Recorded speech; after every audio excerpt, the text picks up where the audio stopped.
And back now to Alaska, the setting for today's high-stakes summit between U.S. President Donald Trump and Russia's Vladimir Putin. Both leaders are on their way to Anchorage for a first meeting to discuss a possible end to the war in Ukraine.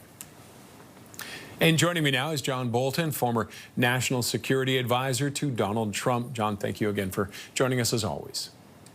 Glad to be with you. Thanks for having me. What are you expecting out of this summit? Well, I think the main drama is watching Vladimir Putin try to apply his KGB training to work its magic and get Trump back into the view that he and Vladimir are good friends again. Putin got a lot out of that relationship in the first term, and he got 6 months of being able to push Trump off on efforts to negotiate a ceasefire in Ukraine.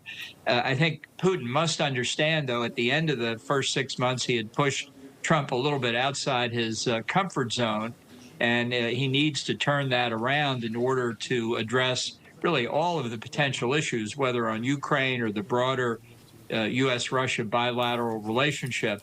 And if he's able to do that, then he might get a lot of what he wants. If he's not able to do that, as Trump has said, maybe it'll be a short meeting. But I think there's a lot on the table for both these leaders, but very hard to predict the outcome. What does Putin want, and what are some of the risks for him? Well, I think he'd like to find a way to get Trump focused on the bigger picture.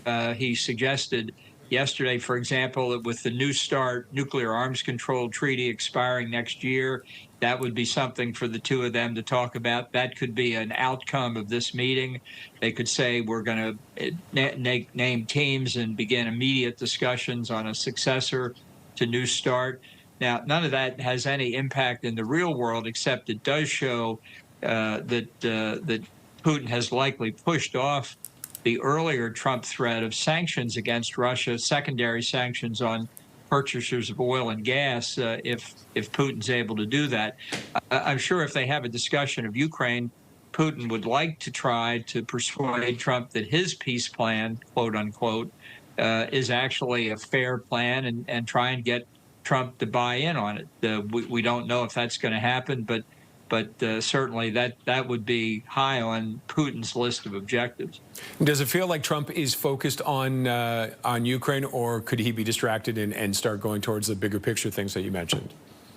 Well, I think he's focused on the Nobel Peace Prize. I think people should understand he doesn't know one piece of Ukraine from another, doesn't know what the history of this is, but he thinks he's the world's best deal maker, and he'll try and find if there's a way to make a deal. He's getting nervous with the Nobel Peace Prize is normally awarded in October or November, that if he doesn't come up with something soon, that maybe he's not going to get it this year. And what could he offer Russia that may convince them to work at a deal? Well, I think, as I say, Putin would like to avoid sanctions, probably like to help get the sanctions on India, the extra 25% of the tariff burden, lifted, because Russia derives almost all of its international foreign exchange earnings from the sale of oil and gas. And with oil prices now down, if the sanctions continue and bite into those foreign oil sales, it's going to be very difficult for a Russian economy that's struggling.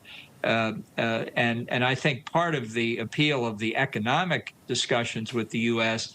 is to encourage U.S. investment or other involvement that would alleviate the economic difficulties Russia's having. And for Trump, what are some of the political dangers for him back at home with this meeting? Well, I think he doesn't want to look like he's caving into Putin, but I think he's long believed that his friendship with Putin, since he sees international relations through the prism of personal relations, are a good thing that he'd like to get back again. I think he feels uncomfortable that he's been disappointed by Putin, as he said. So I think he may be vulnerable to that old KGB training. And I think that's why both really have brought their finance ministers, our Secretary of the Treasury, our Secretary of Commerce, that notwithstanding that Russia is sanctioned and has been an international pariah, Trump just can't resist the economic possibilities. Okay, John, I appreciate the conversation. Thank you, as always, for joining us. Well, thanks for having me. John Bolton is the former national security advisor to Donald Trump.